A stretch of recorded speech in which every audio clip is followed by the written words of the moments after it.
Save on O'Reilly Brake Parts Cleaner. Get 2 cans of O'Reilly Brake Parts Cleaner for just $8. Valid in-store only at O'Reilly Auto Parts. O'Reilly Auto Parts. You're listening to the Archaeology Podcast Network. You are now entering the Pseudo-Archaeology Podcast, a show that uncovers what's fact, what's fake, and what's fun in the crazy world of pseudo-archaeology.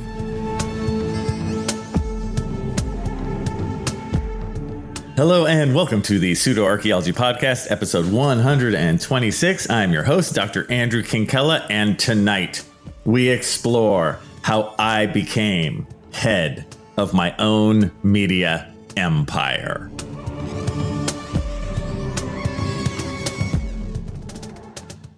So, we're talking about being a media mogul today. And why am I doing this, right? And it's actually because I get asked this question quite a bit in terms of how do you become a podcaster? How do you do a YouTube channel? How do you publish stuff? Basically, as an archaeologist in my case, although it's whatever you are in your case, how do you use these different media outlets in order to get what you have to say out to the general public, right? So again, I want to talk about this because I keep seeing things in the news how kids, like when they say, what do you want to be when you grow up? They say YouTube influencer, right? And so like, what is that? Why? It sounds kind of lame, right? It sounds empty, which in many ways it is. But let's take the positive side to that. How do you do this kind of stuff, I don't know, honorably with some sort of professionalism, And so I thought I'd just take this time and break down my experiences and really specific stuff. Like people will ask things like, what kind of microphone do you use? How do I record myself? How do I edit myself? That stuff there's a learning curve there, And so I thought I'd go through it, right? I'll sort of take apart. We'll do my YouTube channel first, then we'll do the podcasting world. And then finally, I'll do written media like publishing books and blog posts and that kind of stuff. Right before I start, I know that a lot of people are listening to this with hopes and dreams of doing their own. And I want to make sure you're taking it seriously, that you have, for any of these things, a long game, okay, that you have thought logically and in a step-by-step manner about making content that can work for many, many episodes, not just 2 episodes of whatever it is you're making, but for the foreseeable future. So in terms of YouTube, right? How do you do a YouTube channel? Like if you want to do a channel on pseudo-archaeology, right? How do you do that? Kinkella, where do I start? How do I become the media empire mogul that you are, Andrew Kinkella? So first, YouTube in some ways is easier. You start by making a YouTube account, right? And right away, you have to be smart. And what I mean by that is you have to be smart with your titling. Now, for me, my title for my YouTube channel is Kinkella Teaches Archaeology. And it's okay. Titles are better if they are simple and searchable, right? Remember that. So Kinkella Teaches Archaeology is okay. It's unique, which is good. It's not just like archaeology show, but at the same time, if your title is archaeology show, that comes up more on Google search. So when you're making a title for whatever media you're doing, make sure you're not too smart for yourself. You know what I mean? Make sure that it's straightforward enough. It's okay. You don't have to be like super creative at every turn. Think about that. I find that a lot of people make that mistake just because when you make a YouTube account, it's just like right there. What's the name of your thing? So you already have to kind of think before you click because kind of once it's in, it's in. Now you have your account. Now you have to populate your account with, in this case, some videos. Yeah. And it's not just where you turn your camera on and do some wacky hijinks and then put it up online. You have to edit it. You have to think about your sound, your video, how your background, the camera itself. So what I find for what works for me is, what's funny is the camera is always the easy part, meaning that cameras in almost anything are so good that quality is not a problem. When I first started my YouTube channel, in terms of numbers, I think I have 4.3 thousand subscribers and I have 106 videos, something like that. And I've been doing it for like 5 years. I think the earliest videos I have in there are from like 2018. So that's the channel we're talking about, right? That kind of size, which is smallish. You know what I mean? In terms of the technology, though, the earliest ones, I think, God, I might have used an iPhone 4S. I always use my iPhone for the video on my YouTube channel. The very first handful of videos, I remember I used an Olympus camera that I had. And the reason why I used it was it had a flip up screen where I could see myself. For a long time on YouTube, I'd been using the main camera on my iPhone, so I couldn't see myself as I recorded myself.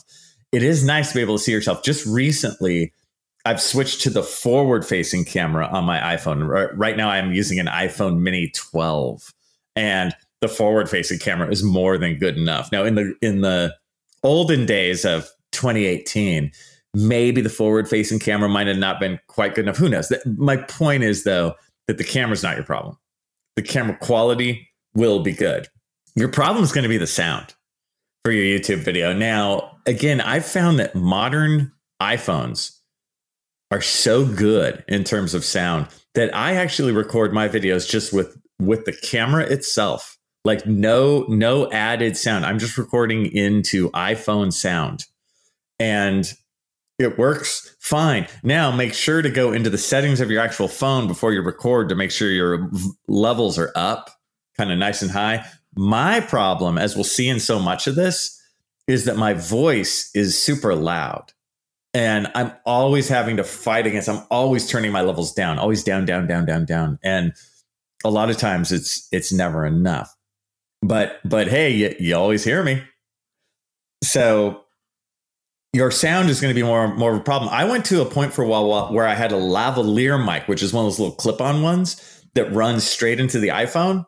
And I found that, again, my voice was so loud that I was overpowering the lavalier mic, even though I would put the lavalier like way down and I turned the levels down.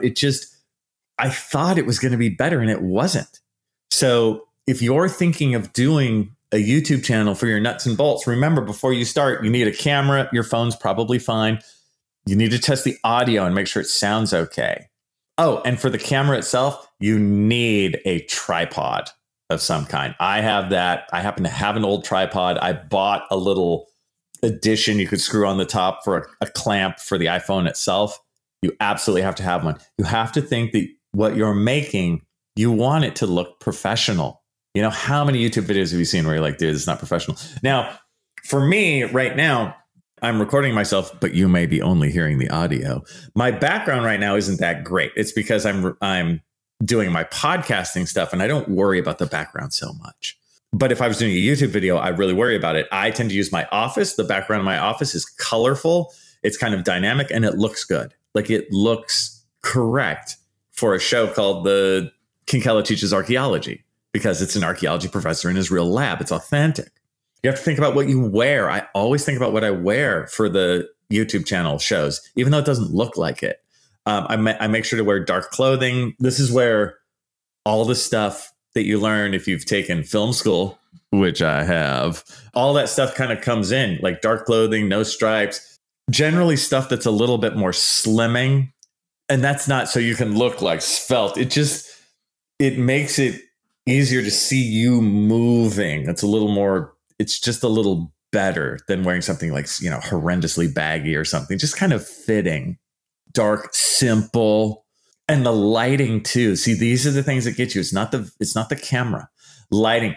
I always do mine in front of a window that has great natural light. And I actually have 2 little fill lights that I do sometimes too. So I'm in my office, natural light streaming in, 2 little fill lights that I just happen to own. They were as part of some camera thing that I just found like a decade ago. I'm like, oh, I'll set up these 2 little mini spotlight things. They were very inexpensive. I mean, the whole camera kit thing was probably $20.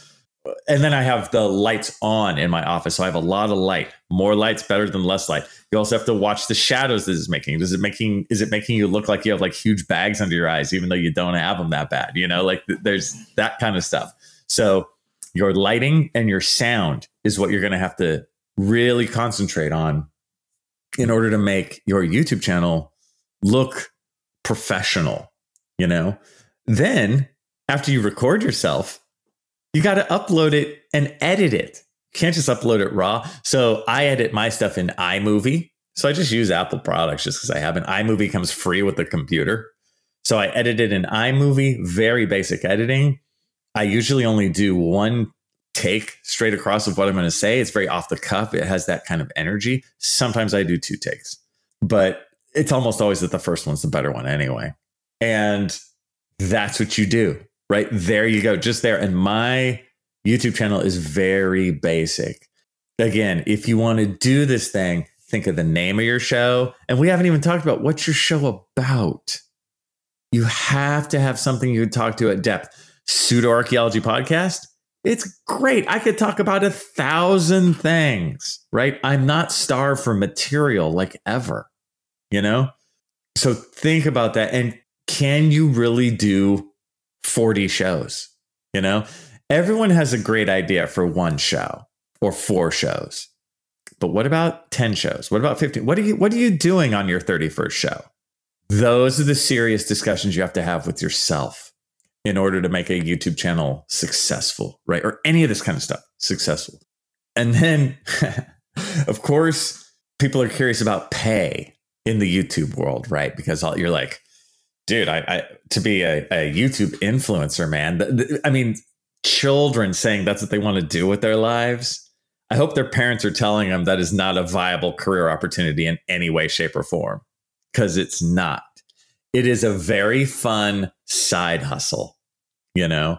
And for me, in the YouTube world, getting to 1,000 subscribers is a big deal. It kind of opens you up to be able to do things, and but you only get advertising once you have at least 1,000 subscribers. And then I think you have to have at least 4,000 hours watched per year. I think something like that. And that was always my problem, the 4,000 hours, because all my videos are short, like 5 minutes long. And I think I talked about in previous areas that the thing that pushed me over the top was my joking video about how Graham Hancock was right. And, you know, ancient aliens are here, or the Atlanteans. I had evidence of the Atlanteans in my office. So all the angry pseudo archaeology people push me over the top on my YouTube channel. But what is over the top?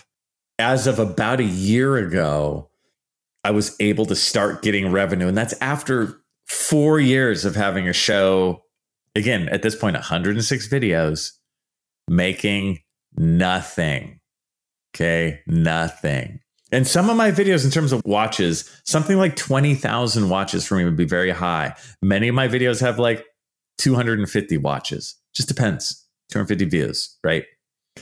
I was only able to quote unquote get paid, although YouTube would run ads over my videos without paying me. That's what happens after a while. They start running ads and you're like, and you want to be like, dude, you're not even paying me. Don't run ads through my stuff. They do it anyway.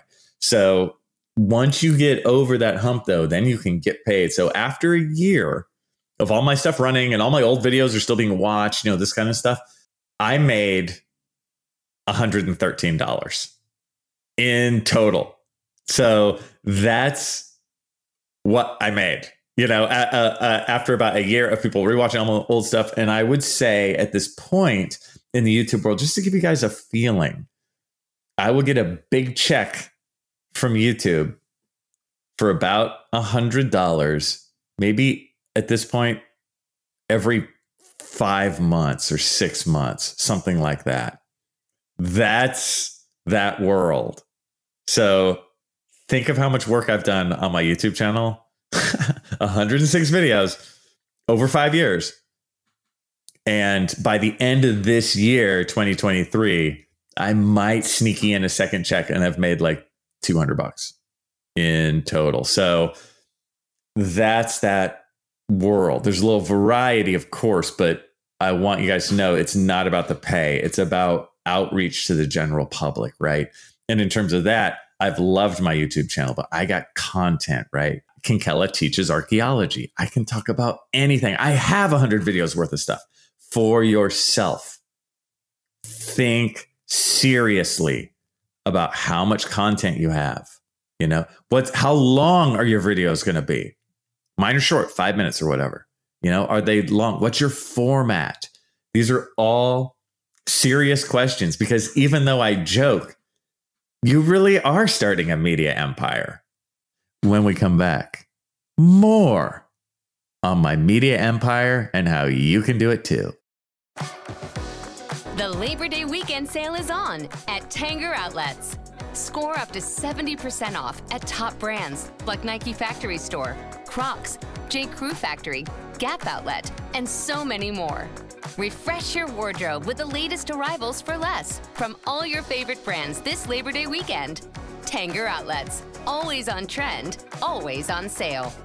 Plan your trip at Tanger.com.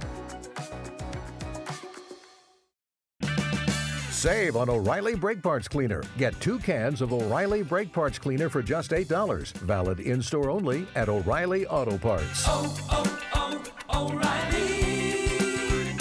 Auto Parts.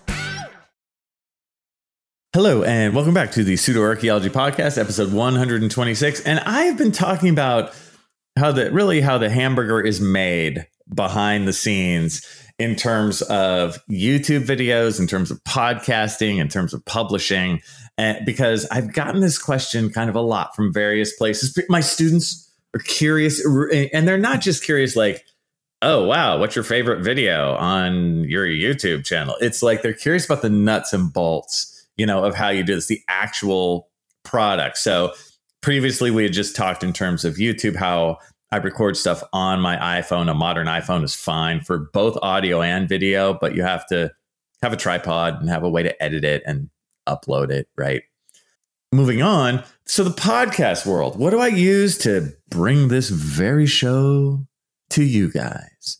So I'm lucky because whereas in YouTube world, I'm totally my own producer. Like I do it all. I edit it all, right? I do everything.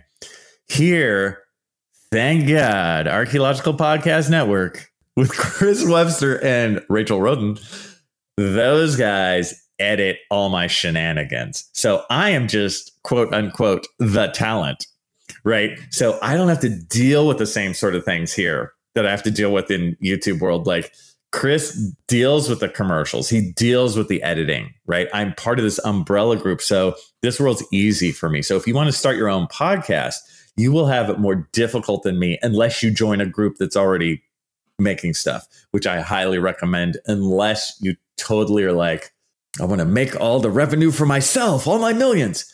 Notice how much I said I made in the previous segment.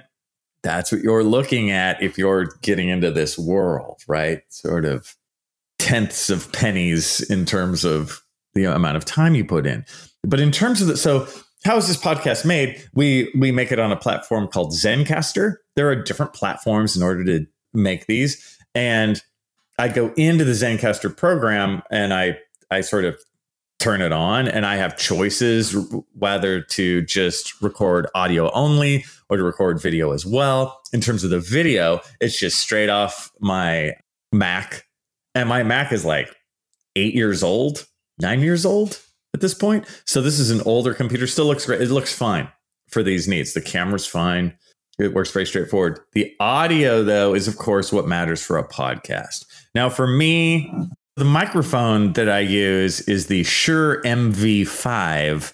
And what's funny, which you guys may have heard right before I talked about this, or it might have been smooth, I actually had a technical difficulty while recording this. I moved my mic and it unplugged itself for like a nanosecond, which stopped the recording. And I had to backtrack a little. So in the podcasting world, technical difficulties like that will happen. And in terms of my audio, my mic is not that great. I've been looking for a better one. I even have like sort of the little spit cover, like the fly cover on it too, but it doesn't seem to help. I find when I listen to myself, a lot of times I'll have this like I'll hear my P's or like little clicks in my like those. And I try and control those. And that's something, if you're getting into the podcast world, that you really want to listen for, to try and clean up your speech as much as possible. And sometimes those are the hard things that are for me to not do. You'll hear it sometimes. I think I probably did that. If you listen back, it's one of those things. I think I need to mess with my levels, mess with my mic, because I can hear it if I listen with a really critical ear. And that's what you guys have to start doing too, is listening to these things with critical ear, watching things with a critical eye, critical mindset. So I do have a separate mic that goes into my computer. Again, it all goes through the Zencastr program. And then I have separate earphones too. These are Sennheiser DT770 Pros. I think they're about $120 or something like that. I definitely recommend a set of earphones like this in that range. I've been really happy with them. So my earphones, I'm really happy with. My mic, I should probably get something else in time. I'll try out some other things. So in terms of this world, barring the technical parts that I just talked about, right? Of course, you need a mic. Of course, you need earphones. Like before, like with the YouTube channel, you need an idea of what to say. How long is your show going to be? How many breaks? On this show, we have 3 breaks, right? And I try and go for about 12 minutes a piece. Definitely call it by 15. And I find that's okay. And I find, if anything, I try and have maybe like 35-minute show in total. Sections, some will be longer, some will be shorter, as you guys have experienced, right? Even now, if you're into this world, this podcast world, you can go back and listen to a handful of some of my old shows to see, and you can listen with that critical eye. Oh, hey, his third segment was only 7 minutes long. Oh, his middle part, though, man, that was 15 minutes long. Did that work? Did you like it? Did you not? Listen with that critical eye for yourself, right? If you want a show, think about its construction. This is what so many people don't do. They just think, I have a great idea. I'm going to do a show about gardening. But how? What's the setup? What's your angle? Why should I listen to you? Who are you? Right? It's okay if you're no one, but you're really on it. You're really serious. You really work. How many people have we seen start to do this stuff and then just drop away? Right? It does get to be work. You do have to work on it. And those technical aspects, dude, are what you really want to think about. Length of show. What's it about? Could I do 30 shows about this? Who's my audience? I haven't even talked about that. Who's your audience? Who are you talking to? Who do you hope listens to you? I always try and go as broad as possible. Any of us are going to say that, but also with an angle of, like, in terms of archaeology, professionalism, or I try and push it to be as technical as I can be, but still be inclusive of everybody. I'm not going to start to use jargon or something, but I try and talk about fairly high ideals because those are fun. That's what people care about. So think about that. Who's your audience? Who are you talking to? That's super important in any of these worlds. So podcasting, there you go. That's my experience. And then how often are you putting these things out? I do a show every other week, right? My YouTube channel, I'm really much more happy-go-lucky / lackadaisical. And sometimes when I have ideas, I do more. Sometimes I do less. I wish I could put up a YouTube show every other week. I tend to not to. I tend to have so much to do. But if it's been a month, I start to freak out. I'm like, oh my God, I got to put some content up. So that's my experience with podcasting. Yours may differ. Finally, publishing. So you want to write for the world. You want the world to listen to your finely scripted tones. We did a show on the CRM podcast about publishing, which I'll link to down below. And that's a more in-depth discussion of the different types of publishing. But I'll say this, the same ideas apply. Now, what are you going to write your book about? Or your blog post or your article? One thing you could do if you're trying to get out to the world and you're like, but I'll never get an agent. Like, I don't really have a literary agent, even at this point, I don't. But, how do you get out to the world? Start a blog. If you're serious about a blog, you want to buy your domain name. If what I've just said, you're like, what is that? It's basically buying the rights to something like andrewkinkella.com, which I've already done a few of those. And how do you do it? You do it through places like GoDaddy. There's a bunch of named sort of domain handlers. And I honestly forget which one I go through. I think it's GoDaddy, but I may be mistaken.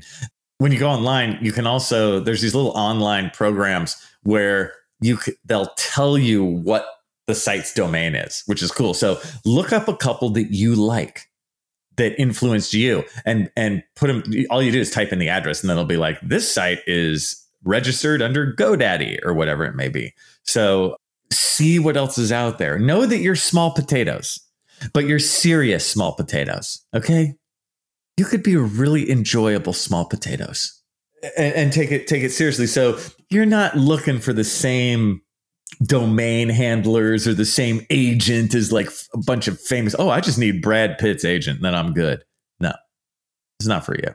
Right. And you build over time. So just write and then you just start a blog. I have one, which I've kind of relabeled and stuff. And I haven't written on it in years because this other stuff has taken my sort of free time, of doing this kind of stuff, which is fine. I'm not against doing other blogs. And I have a couple blogs that I wrote up that have been really useful for my students. Like I wrote a blog post on what to put in your backpack if you're going on an archaeological project, specifically to Belize, but the ideas are good for anywhere. Kinkella's backpack checklist is, I think, what it was called.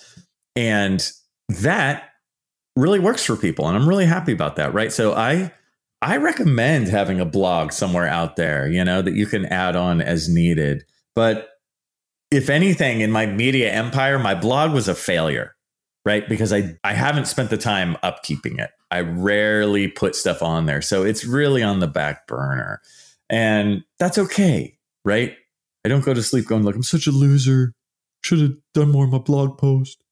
No, it's just how it is. Again, you will try stuff. And then certain stuff won't work out. It's okay. Try some of those other things too. In terms of the pay, I've gotten no pay for the blog ever. It's just way too small. And then in terms of writing a book, that's very varied. And there's a lot there. But I will say the short answer is never pay to have your book published. Never do that. If you work through some sort of any reputable publisher, you should get a 10% cut. That's how classic book publishing pretty much works. You can also self-publish through Amazon or this kind of thing. I haven't done it, but I've had friends who have. It can be good too. It depends ultimately on thinking about things like your audience, what will really work for you, being realistic. Oh, my audience is the world. Yeah, but nobody's going to read your gardening tips from my backyard. You got to be honest. You got to think about that. What's your market? Have a business mindset, but go for it. And in the publishing world, the key to writing is writing. Write. You have a computer. You're going to need a computer if you don't have one, yo. Write it down. Write more. Write the worst crap you ever wrote. Who cares? Write. Right. And then the more you do it, you might see certain things where you're like, ooh, I could really expand this into a book or an article for someplace. And other areas you're like, this didn't really go too far, but I could just make it a blog post and move on. It's about, remember, I always say this, content is king.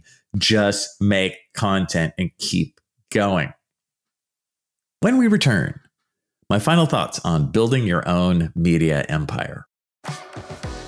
The Labor Day weekend sale is on at Tanger Outlets. Score up to 70% off at top brands like Nike Factory Store, Crocs, J. Crew Factory, Gap Outlet, and so many more. Refresh your wardrobe with the latest arrivals for less from all your favorite brands this Labor Day weekend. Tanger Outlets, always on trend, always on sale. Plan your trip at Tanger.com.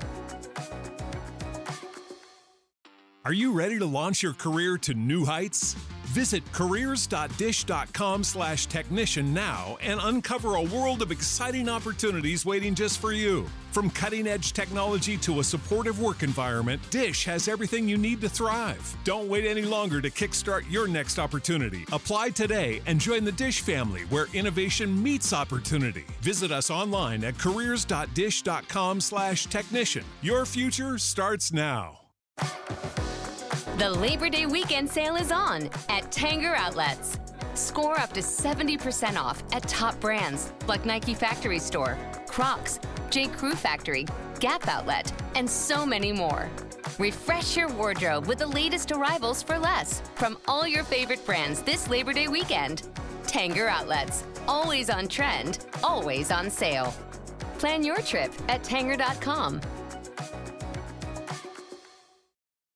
Okay, hello, and welcome back to the Pseudo-Archaeology Podcast, episode 126. I'm your host, Andrew Kinkella, and we have just been talking about how to build your own media empire.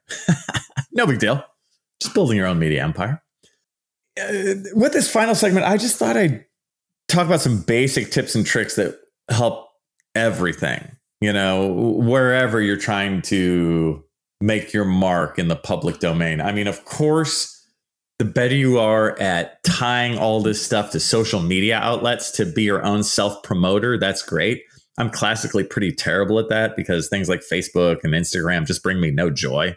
So I just don't like doing it, where I like making YouTube videos. I like making podcasts, Once you start working on stuff, realize that nothing will happen for a while. And I always say this, you'll feel like you're just in a cave and you have no idea if it's good or bad or whatever. You keep going. Content is king, right? Tweak your show or written thing as you go, as other people read it, as other people watch it, as you make other episodes. Watch your own stuff with a critical eye. I always joke that the most narcissistic thing I do is listen to my own podcast. or watch my own YouTube video, but I'm not doing it to hear my joyous, too loud voice. I'm watching it with a critical eye to see if everything's worked, or I'll listen to my own voice and be like, oh, I can hear too much clicking, or oh, it's too quiet, or oh, I went away from the mic. It didn't sound right, or oh, I'm standing not right, or my camera on my YouTube video, oh, it's too high, I need to angle it down. Oh, it's too dark. I look like I got really bad bags under my eyes, or, whatever it is. Ooh, that shirt, that's a terrible shirt. Remember, don't wear that in the future. So you got to be able to be self-critical like that. It's just massive. People who can't be self-critical will be terrible at this. You have to constantly, it's not about being sad or down on yourself. It's about just taking it in and going, okay, that worked. And you also talk about the highs, like, ooh, what made that show good? Okay, it was energetic. I really spoke off the cuff. That was really energetic. And it had an upswing energy to it. Like, that's good. What made that show bad? I sounded a little tired. I wasn't sure what I was saying. I didn't have security in myself, So watch your own stuff with that editor's eye. Start looking critically too at not necessarily YouTube or podcast sensations. Look critically at shows that are just ahead of you. They're like YouTube channels that I watch fairly regularly, and they have nothing to do with archaeology, but they're often about like electric guitars or other hobbies I have. And I started watching them. There's two in particular. There's one called Steve from Boston, who he does a lot of 1980s shredder guitars. And there's another guy called Marty 5150, a lot of the same stuff. These guys are both old, guys of my generation, give or take. And they're just sort of churning out YouTube videos they're doing them every week, every 2 weeks. And I look at them with a critical eye because I remember I watched them when they had under 10,000 subscribers. One of them now has like, I think Steve has like 50,000 or 80,000, something like he's a lot, right? And Marty's up to 20,000 or something like that. And again, there are other ones too. I'll watch other archaeology ones or whatever just to check in. When you watch those, especially in the early days, you're like, oh, I could do that. Right? Those are key. You'll see them with their own screw ups on audio or editing or whatever. And you're like, oh, okay. Watch, how long are their videos? What are their videos about? Stuff you like to watch anyway, right? How often are they putting them out? What is their overall, like their YouTube page? What does it look like? What does their channel look like? The tile for the podcast itself is really important. You want something that looks good. You don't want something that looks like boring. You know, I like the tile for the Pseudo Archaeology podcast. I think it's great. My brother did that. It's bright. It's funny. My theme music, right? I didn't even talk about that. My brother did it. I think it's fantastic.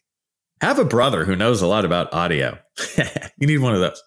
So all that stuff to make your media outlet, whatever it may be, to look more professional, a little more specific to you, you know, of your style. My style is always kind of lighthearted, you know. So I'm really happy with those, with that kind of stuff for me. Even watch, because we all have either podcasts we listen to or YouTube shows we watch that have like millions of viewers or listeners. Watch those with a critical eye too. How long are they? How many commercial breaks are there? When are they the commercial breaks? Are the commercial breaks annoying? Are they just kind of par for the course? You know, as you move on in this, start to network as best you can in any of it. You know, if it's in publishing, talk to other authors. Talk to agents or editors if you can. You know, if you're in any kind of professional meetings and whatever you do, ask other people what they do, other people in your world, you know, critically, honestly, openly learn that stuff. It's fascinating. As you move forward too, a trick you can do is interview a guest who they have a podcast too. And you go back and forth. And so you kind of help each other's podcast by talking together. You know, in a YouTube video, you can do that too in the YouTube world, right? And you just let the ball keep rolling. Listen to your audience, you know, see what you can do. You want to keep your standards or keep the essence of your show, but notice when things don't work. Notice what on YouTube when you get like no views versus what gets a ton of views. Notice same thing on podcasts. You know, what do people like? What do people constantly ask you? Have your radar out. You can do this. You know, it is a job. You have to think of it as like a side hustle that you go in to do on a regular basis. And some days you might not have much. Some days you might be a little low. Those are the days where you gotta man up and do it. You know, and it's worth it. It's always, and once you're in it too, especially when you enjoy it. Once you're in it, you're like, oh yeah, I remember this. This is great. Think about all those things as you go through. Do not think of it as this is what I'm doing for money. If the money comes, it's a little icing on the cake, right? Definitely have a day job. And with that, I'll see you guys next time. Thanks for listening to the Pseudo Archaeology podcast. Please like and subscribe wherever you like and subscribe. And if you have questions for me, Dr. Andrew Kinkella, feel free to reach out using the links below or go to my YouTube channel, Kinkella Teaches Archaeology. See you guys next time.